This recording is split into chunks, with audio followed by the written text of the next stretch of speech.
Welcome to Just Koryzma, episode 62. I'm your host, Braden Koryzma, and joining me today is Gabbi Knoop.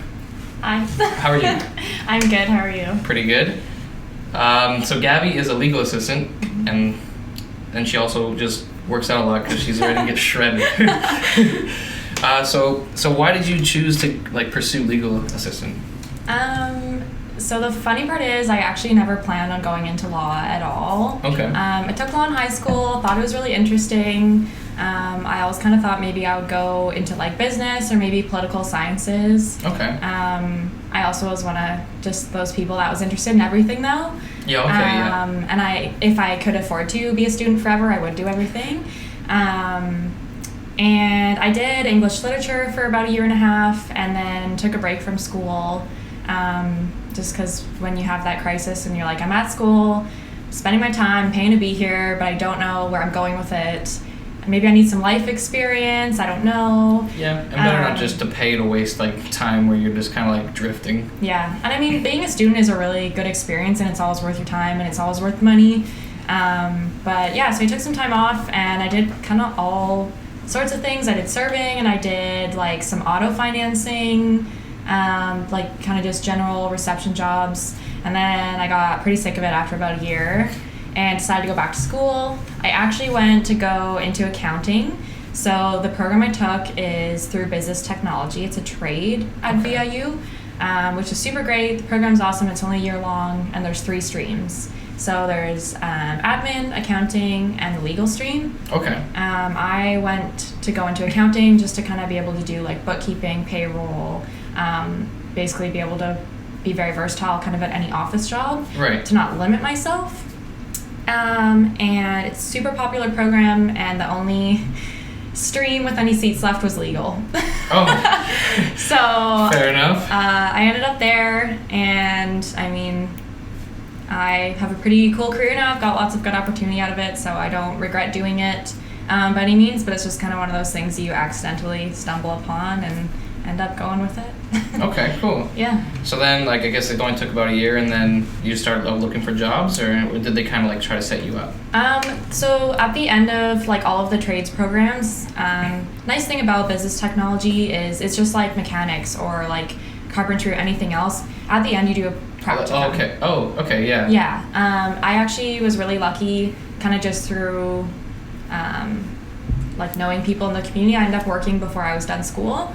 So I started when I was about 6 months into school, working part-time at a firm downtown Nanaimo to kind of get my experience in and do school at the same time, help out with some of the bills and paying for school and stuff, okay. Which was really cool. And then, yeah, they place you in your last month of schooling into a practicum, and I think probably most of the people in my program just ended up staying. That's really good. That's a pretty good rate then. 'Cause, yeah. For me, when we were in school, we all did our practicum and everything. I think 2 or 3 people out of 17 got a job. Yeah. Right out of the way, and then, as far as I know, less than half of us are working in the field now. What's really crazy too about law is there is a huge generational turnover right now. Okay. So it's kind of all of the baby boomers are retiring out of law, and which just leaves these huge gaps. Right. Especially in Nanaimo, specifically right now I do prosecution, which is the opposite of defense. Okay. And most of the defense bar, most of prosecution, and kind of the older admin people, office managers, that kind of thing, they're all going through their retirement stage right now, which is leaving such a huge opportunity for young people. That's awesome. Yeah. Yeah, because most of the time when you get out of school, you're just kind of you're looking for that experience, but they're no, we need 3 years experience, and you're just how can I get any fucking job? Yeah. That's cool. So then you said you were you kind of bounced around a bit. So did you were you just kind of moving from get promoted to another place, or did you kind of just get other jobs here and there? Since I've been in law? Yeah. So once I finished school, I stayed with the firm that I did my practicum and everything with for a couple of months, and it just ended up not being for me. Okay. It was a family law and kind of a civil litigation firm, which are super awesome areas of work. There's always tons of work to do. Right. But it was just not the right place, kind of an internal politics thing. Okay. One thing also that I've learned about working in an office setting is you have to be a team even if you're not really a team player, and sometimes you you just don't mesh well with certain people. Fair enough, yeah. And in a smaller office setting, that can be really hard to handle. And law, like, is pretty stressful, and you already kind of take it home with you. And then when you take home, like, the kind of bantering and, like, internal stresses of tension between you and other coworkers, it just kind of is too much. So I get that. I moved down to Victoria kind of that following summer, and I ended up with a law firm that does constitutional Indigenous law. So, like, treaty negotiations, big settlement for, like, land rights, purchasing of land and resources, that kind of thing. And then I stayed with that company for about 2 years. They sent me after a year over to Vancouver to their other firm. Okay. And then there, same deal, constitutional Indigenous law, but I got to do a lot more litigation as well. So, like, bigger appeals of previous decisions that had already been made. Right. Super cool. The firm is really nationally well respected. They work all over Canada in every province and territory. That's cool. And within every province and territory, there's all different kinds of levels of court. There's, like, their regular municipal, like, or I guess provincial court, and then there's Supreme Court. Above the Supreme Court is, like, the Court of Appeal, and then there's also, like, the Supreme Court of Justice, which is essentially, like, the Supreme Court of Canada. Oh, okay. So, that's yeah. cool. Yeah. So then, yeah, I guess that's where you ended up now? I was with them, 2 years with them, and then I'm not a city person.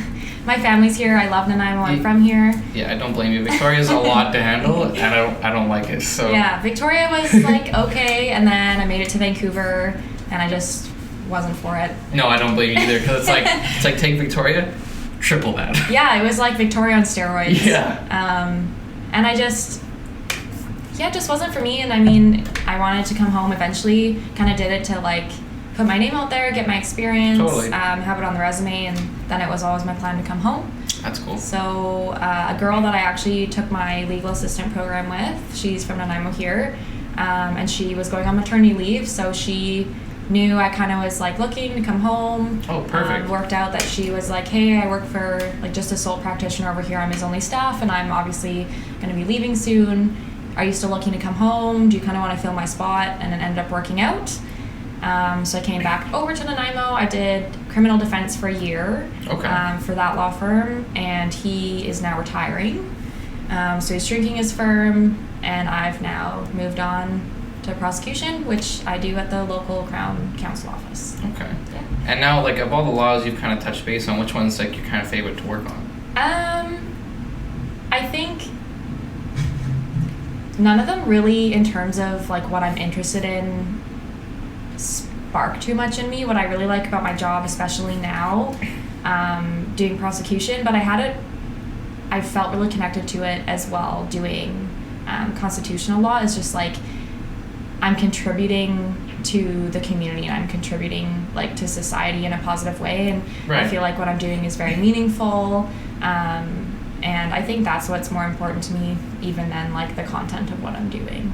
Okay. Yeah. That's really cool. Do you find that job kind of, like, stressful at times, I would imagine, or is it, like, a constant, like, you have to make sure you hit the deadlines, you gotta make sure you're... Yeah, I mean, I think any, like, administrative kind of office job, that's just, like, you have to be super analytical and, like, detail oriented and totally. Task, like, deadline driven and organized, and I have kind of that A-type personality that I just tend to be like that myself. Oh, perfect. So it's not that really is the stressful part, but it's just the content that we deal with. Working in prosecution, obviously I'm trying to take the bad people of the community and deal with them in ways that will make sure they're not contributing poorly. Totally. So I do see some pretty kind of gruesome stuff in my day, and that definitely sometimes is hard to shake off, like sitting down and reading about, you know, like something really awful happening to someone and then trying to go home and not take it with you. Totally. Yeah, because it's kind of like, it's almost just like, what reading it is probably just as you can picture it, right? So you're just like, this sucks. Like, yeah, and a lot of the time we handle evidence, like we handle disclosure and photographs and all that kind of stuff, right? So a lot of the time it can almost feel really personal. Yeah, because I guess, because you're now almost, you're part of this, like, this whole, like, this, I guess, the situation you're now in it, like in the middle of it. It starts to feel personal, and I think being like especially a young woman too, a lot of the victims or like witnesses or people involved in these files tend to be someone just like me. And which, I mean, I'm sure is kind of like puts it on like not a harsh reality, but it's like, man, if it happens to them, it could happen to like anybody. It could happen to anyone. And I think working, especially my last year in defense and now coming here, I think the biggest kind of eye-opener I've had is like, we don't think all of these awful things happen in small communities and this and that. And I'm sure you probably follow, just like anyone else, like Nanaimo Thieving and like Local X and all those pages that kind of touch here and there on the bigger kind of stories locally. But like, this kind of stuff is happening every day in every community. It happens to everyone. And yeah, I think it like really puts it into perspective that you can never be too careful or too safe. And especially, yeah, like I said, being a young woman, sometimes it can already feel kind of intimidating being in such a big world. And it tends to feel kind of personal sometimes, and it's hard to not, when I go home at night, to kind of feel for the people that I deal with being so vulnerable and sensitive and having a hard time. Totally. Do you like, is there any, how do you cope with that then? For me, my roommate is gonna laugh if she ever watches this. For me, my biggest thing is like at the end of my day, generally I go to the gym and I kind of try to burn off whatever I need to burn off. Right. But when I get home at the end of my day, I am like brain off. Like I don't want to talk. I need like my time to myself. My brain feels full and overstimulated, and like I just can't be personable. So my biggest thing is just like remembering to take like that time to myself that I need every night, that I think especially a lot of busy younger people don't tend to do that. Right. Like, yeah. I don't know, younger people like to be busy, they like to be out, they like to be like stimulated all the time doing things. Totally. It's exhausting. But it's exhausting. And again, when you deal with kind of sensitive topics and something that you feel like can be personal, like you just burn out so fast, and like the mental health aspect of it is so important to be able to keep doing your job well, and even in your personal life, like uphold your relationships and still kind of feel like yourself. Right. So yeah, I think I just like try to be really mindful of, I might want to do all these things and like be busy all the time and have a million things to flit off to, but it's super important to remember to be like taking care of myself and taking that time to kind of wind down. Totally, yeah. And like that way, you know, the me time is honestly like, it's so nice sometimes. Like, so, like for myself, like I'll just sit there and I'll just play like a video game for like an hour, and it's just like, this is really nice. Like I'm not overly thinking, I'm just like relaxed. Yeah, I like to do kind of mindless things, so I don't do silence very well. I never have. I'm like the music on in the background when you study kind of person. Definitely. So I like to like kind of throw something on. We were talking about this earlier, but I usually just throw on like Friends or like something that you know what's going on. You don't really have to pay attention, just to kind of keep like part of my brain occupied. And then I like to just do like kind of putt around the house, or like I like to reorganize things all the time. Oh, okay. Just like, I don't know, like be moving but not really putting too much thought into what I'm doing. Right, yeah, like it's just like mindless, right? Like just relax. Yeah. That's cool. So then like with the job, have you ever had to deal with any difficult lawyers? I think any lawyer at any time can be absolutely wonderful, and any lawyer at any time can be really hard to deal with. Most lawyers kind of have that headstrong personality, and I think they really need it to be good at their job. But also something that I think people don't tend to really be mindful of is like, lawyers are people just like anyone else. Totally. They might have like, you know, kind of one of those jobs that you think maybe they hold themselves to a higher standard, or maybe they feel like they have some sort of entitlement or whatever, but like especially the people I've been able to work with, like they are so passionate about what they do, and they do their jobs because they care enough to do it. Like if you don't care about what you're doing, especially as a lawyer, like in any of the areas, but especially like if you're doing family work, like with children, or prosecution, like trying to take care of the community, that kind of thing, and just like overall make sure there's proper justice. If you don't care, I don't think you're really ever going to excel at it. Totally. And yeah, I mean, they can be really intimidating because, I mean, they're brilliant. They are go-getters. They do, you know. Right, yeah, like they've gone through like the ringer just trying to get through school. Like I'm sure Yeah. the bar is no easy challenge, right? Like, Yeah.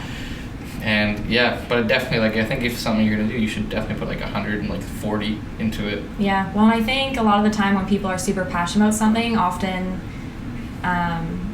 it just happens, like, you butt heads with people. Oh yeah, it's gonna happen in life anyways, right? Yeah, and when you butt heads with people all the time, I think that gives sometimes people the impression that maybe you're hard to deal with, or you're impersonable, or Right.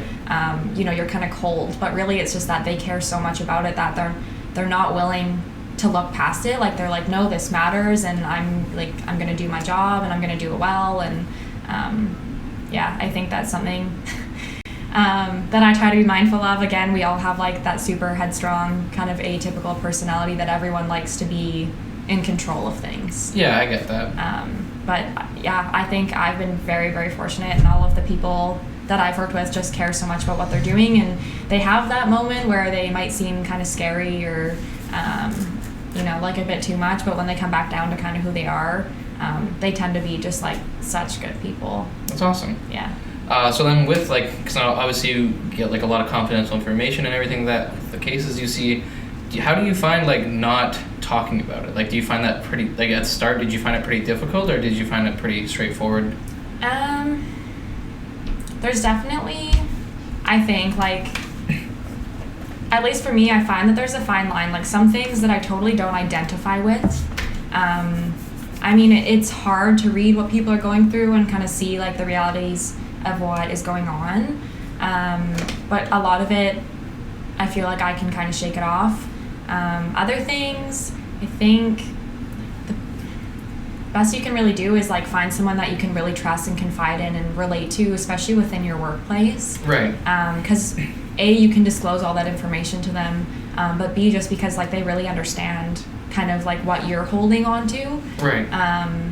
And yeah, I'm really lucky. I work with a good group of women who do kind of what I do, and we're really supportive, and like a lot of us have built good relationships. And That's good. yeah, That definitely, I'm sure, like, it definitely helps, like, morale and everything, and then also, like, you know, one of you is not going to let the other person just, like, get overwhelmed and just, like, have, like, that emotional, like, breakdown or something like that. yeah. Well, I mean, it's like it's a team effort. Totally. Like, Any office is a team, and like at least anywhere I've ever been, like, boat's not going to keep floating if everyone kind of isn't all doing their part, right? Totally.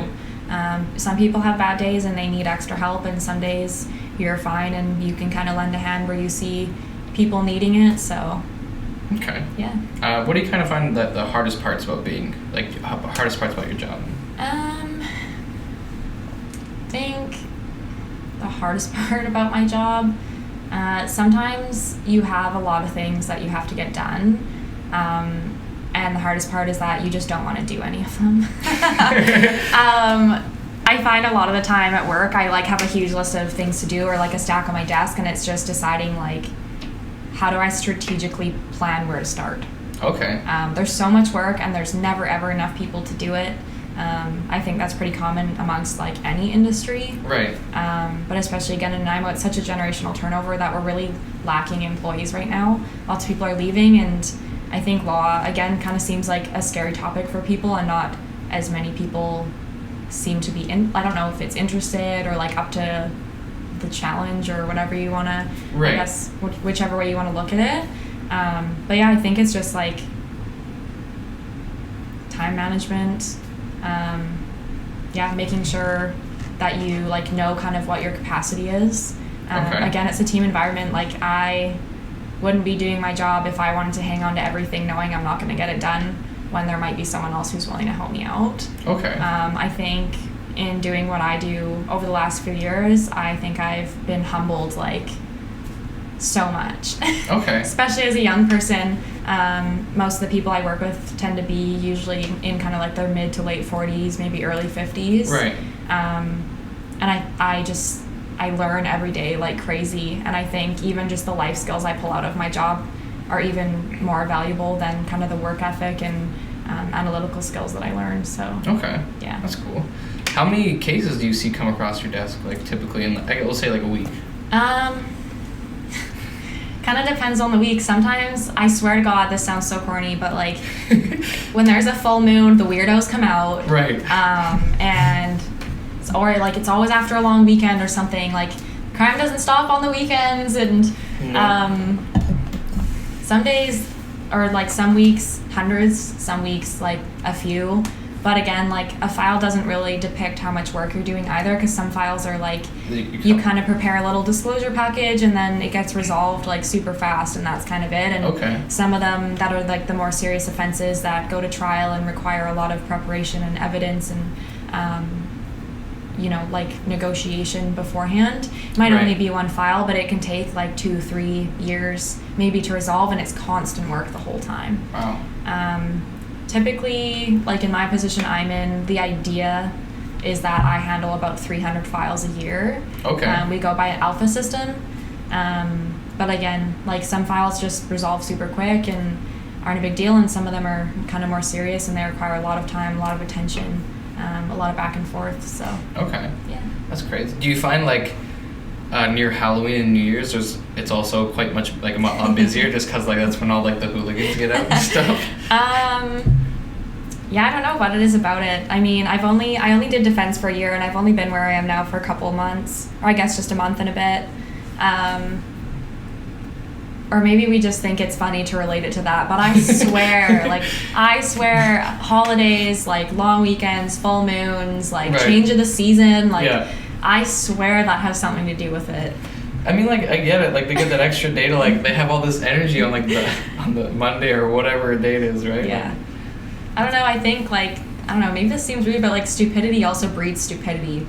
This is true. So on holidays especially, like, people like to drink. People like to, I hate to say it, but, like, drink and drive. And people like to, like, get a little bit too passionate about their bar arguments and like it's all the stupid things that happens when you're drunk too, because you're like this seems like a good idea, and then 2 seconds later or when you wake up the next day it's like it's not a good idea. No, not a good idea. No, and even I don't know, I find like especially around holidays and stuff too, that's when I think anyone, like families and business owners and like people in poor relationships, that's when holidays seem to be the most stressful time. Like, I don't know if you or your family feel it, but, like, at Christmas time, it's supposed to be, like, really enjoyable and relaxed and, like, about spending time together, but for some reason it's stressful. It's, like, you feel exhausted and you're, like, working really hard to, like, make time work and put a lot of effort into things. Yeah. So I think typically also just around holidays, like, long weekends, that kind of thing, it's just when people tend in an improper way to let out whatever they've been holding on to. I kind of get that, because you're like, a lot of people probably get stressed about like Christmas shopping and stuff, especially like when they're if they have kids and they don't have it financially ready. Yeah. And then they tend to just like, it's probably where people would like blow up, I guess, quote unquote. Yeah. And just like lose their cool. Yeah. And then you just like, I mean, I get it, but like, I think that they must just forget like the whole point of like the holidays and the extra days is you just get to spend time together, right? Like. Yeah. It's not about all the other stuff. It's just about, it's not like, supposed to be. No, like not everything needs to have money being spent. Like it's just, you just need to be able to enjoy each other's company. Whether you play a board game for an hour or actually spend the day together, at least you got that time together. Yeah. So, I mean, that's it's something. Yeah. Okay, so then would you recommend your job to anybody? I would. Yeah? I think do you think they have to be like headstrong or anything? I think that definitely most of the skills are totally attainable. Like, you can be trained to be good at administration. Like, you can be trained to be, organized and, like, deadline-oriented and, you can kind of teach yourself or train yourself about time management and that kind of stuff. Right. But I do definitely think you have to have a certain personality trait that is, like, very disciplined and very kind of self-sufficient and almost confident in what you're doing, like confident in your decisions, confident that like even confident enough to know yourself, like I said earlier, to be like, what is my actual capacity? Like, do I have to let go of something? Do I have to, admit that maybe I do need help when I don't want to get help? Right, yeah. That kind of thing. All of those are the life skills that I've been really picking up as I go along. Okay. And I think like I said, I think I've changed a lot since I started doing what I do now, just because, again, I'm just so humbled by the people I work with, and it's definitely a different perspective to kind of see what I do, and changes the way that I think about like how I'm contributing to the community and kind of the choices I'm making and how I'm treating people. Okay. Yeah. That's cool. Yeah. What are your long-term goals with this? Like, do you have any short-term, long-term goals? Some days I'm so passionate and love and care about my job that I am already like, this is my forever career, and I'm gonna do this and I'm gonna do that. And Totally. I mean, I started a paralegal degree a couple years back. Okay. Because I really, at the time, like, I was like, I love where I am, I love my job, Right. love the company I'm with, and then that's a lot to handle, so I kind of took a break. And other days I'm still like, I'm so young and I'm so interested in so many other things. Right, that you don't want to just like settle down and like be complacent. You just kind of want to see maybe like if there's like one, like if you might say, I don't know, like mechanic, you might just try it and be like, this is way fucking better, instead of like being like a legal assistant. But I get that. Yeah, so I mean, especially where I am now, it is a potential really good long-term kind of career for me to keep, and I really like having that kind of security. Totally. That I think not a lot of young people have. I think everyone kind of really, really, really wants to get there to that like forever job. For sure. But I really have to kind of take a step back and remind myself of my age, and like I still have so much ambition to do other things that I'm passionate about. And I think I'd be doing myself a disfavor to kind of settle and never try anything else and say like, this is already my forever. Totally, yeah. There's nothing worse than like, oh yeah, I was thinking about doing that. Yeah. And then you're just like, but it's been, you're like 65 and you're like I should have done it. Like, yeah. Whether it was something super small or something super big, like that's why it's always good to take those chances. Yeah, I think also now that I've moved back home, I have a little bit less stress now than I did, like I'd say like a year or two ago when I was really starting off my career and trying to build kind of my resume. That's exactly what I think I'm holding closest to my heart is like, what do people call it? FOMO? Oh yeah, fear of missing out. Yeah. I think the last few years, like I graduated high school early, I went right into university, and then I went right into working, and then I went right back into university, right back to working. And like I haven't traveled. I haven't like have you been out of the country? No, like I just haven't done so many things. Right. Because I was way too focused at such a young age at already kind of kickstarting the rest, what I thought at the time was the rest of my life. Which I don't blame you though, considering, it's like you can travel later. It's not that you can't earlier too, but at the same time, if you go traveling, it's nice to come home to something that you've worked hard for, like, you have like a good job coming back to it and stuff, instead of quote unquote procrastinating it or taking a gap year or something like that. Yeah, so I think now that I do have a little bit more stability, FOMO. But yeah, that's just, I'm trying to really hold that close and remind myself like to take time to do things that I want to do. I play like rec sports, I play ball. Oh, cool. I just started playing adult dodgeball. Oh my gosh. Which is so much fun. You're gonna have to like link me up to this, because I've been craving dodgeball since like high school. It's so much fun, and again, if any of my friends decide to watch this, they're gonna be so embarrassed that I'm even talking about it. But it's just such a good way to like, I find it hard, especially in Nanaimo and like not being in school anymore, it's really hard to find social things to do that aren't drinking. I get that, because everyone's like, let's go to the bar, or just drink here and then hang out, and like drinking doesn't need to be a part of everything. I'm sure like it's enticing, but like, well, I feel rec sports for me, I mean, I played sports growing up, I love them, I'm competitive, I like being active. It's just a good way to be social, and I, in the last few years, haven't taken the time to do all these kinds of things that really are important to me and I think are really beneficial. Okay. So yeah, I think now I have some stability, and I'm trying to remind myself, like, don't miss out on these like character building years and experiences. Definitely, because everyone says the 20s are like your years to like really harness who you are as a person. Yeah. And like kind of get like you can change your career path at any point, but like it's more about who you are and like defining what you are and what you're going to do and all that stuff. Yeah. That's awesome. So Gabby, this is the part of the show called the motivational moment. So how would you describe your passion in 5 words or less?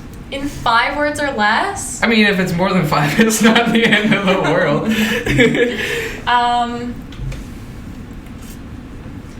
I almost just had to count on my fingers.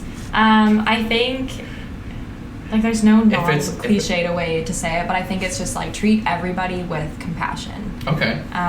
You don't know where people come from. Like, you don't know, like, their backstory, their life, how they grew up, you know, like, again, I tend to deal with people who are in really vulnerable positions or different situations, and right. I deal with some people who I am like, how are you holding it together so well? Because I see what they're going through, and I learn kind of their backstory and what it is, and they still present themselves as such a together, just like person. Like, they right, just function well, and they're happy and they're positive, and it really just astounds me that just how much you really don't know about people, and it's so important no matter who someone is or where you maybe think they came from or didn't. Treat everyone with compassion, because you just don't know. Totally, yeah. Like, it's so hard to, like, see a person, like, unless you're in their shoes, yeah. like, what they've been through. Like, you don't know what kind of mental trauma, physical trauma, or, like, honestly, they could do, like, a lot of people just have shit luck. Yeah. And, like, like, you're just, like, whether it be a wrong place, wrong time, or just, like, the cards you were dealt are just, like, not that great. But yeah, I like it. It's good to see when people are still, like, able to hold themselves together and be like, no, like, I'm above this, like, yeah, like, I'm going to get past it. They just gotta keep working on it, and, like, you definitely never want to treat, that's why it's always good to treat people with respect, right? Like, you never just want to mistreat them or anything, because you don't know what's going on. Totally. That's cool. So you've talked about, you were saying earlier that you had, like, these other passions you want to check out. So what are these passions? I've always loved medicine, okay, science. I always kind of thought maybe I would be a doctor or a nurse. That would be fun. Or like a physiotherapist or something. I loved sciences when I was going through school, and I took all of them. Oh, yeah, okay. And I think kind of my idea about going into the business technology program, like taking a 1-year trade, my idea was to kind of do something quick that I can come out of with kind of a good starting career job, right, and build myself up for a few years so that I can send myself back to school for kind of my long-term goal. And then the most shocking part about it for me was that now that I'm doing what I do, I actually really enjoy it, and it is potentially, like, now it's kind of like, not that it's a bad thing, but it's potentially holding you from, like, pursuing the other things. Yeah, it's something that I never considered or thought about. So I think it was a big shell shock for me, like, 1 kind of 2 years in, to be like, you know what, I actually really love and am passionate about what I'm doing. Right. And because it's not ever something I thought about, it's kind of that weird, like, do I trust my gut? Do I not? Like, right, something that I really thought I was so sure about was that this was going to be like a temporary build myself up to get to somewhere else kind of thing. And now it really is seeming like something that can be a long-term kind of career for me. Totally. That I enjoy, and I really think I excel at so far, and you know, can support me and have a good life, and which is, like, perfect. Yeah. I mean, not many people, like, as long as you're not living check to check, I mean, you're doing pretty good. Like, yeah, I'm pretty fortunate to do what I'm doing, and like I said, I'm so fortunate to get to meet and work with the people that I do, and yeah, it's funny how sometimes you can, like, try to make things happen for yourself, and as hard as you try, sometimes they don't pan out. And I just somehow got lucky enough to kind of stumble upon what I'm doing now, and have had so many awesome opportunities, and have gained so much life experience and skills, and which is, like, more than you can ask for, right? Like, that's awesome. Yeah, I'm really lucky. So no doubt. It seems like it's very fascinating. Oh, Jesus. Sorry, I'm still in grade school. Still fascinating. But, yeah, that's awesome. Yeah. Gabbi, I'd like to thank you for coming on the show. Oh, thanks for having me. Of course. Where can the people find you? Find me? Yeah, like on Instagram. Oh. Like, not like your literal location. I think my Instagram is Gabbi Knoop, like Gab and then my last name. Okay, I'll put it below you. I think, yeah. Okay, cool. Yeah. You can find me at Just Koryzma and everything. Make sure you check out the other videos. If you like it, hit that subscribe, and we'll see you guys next time. Thanks.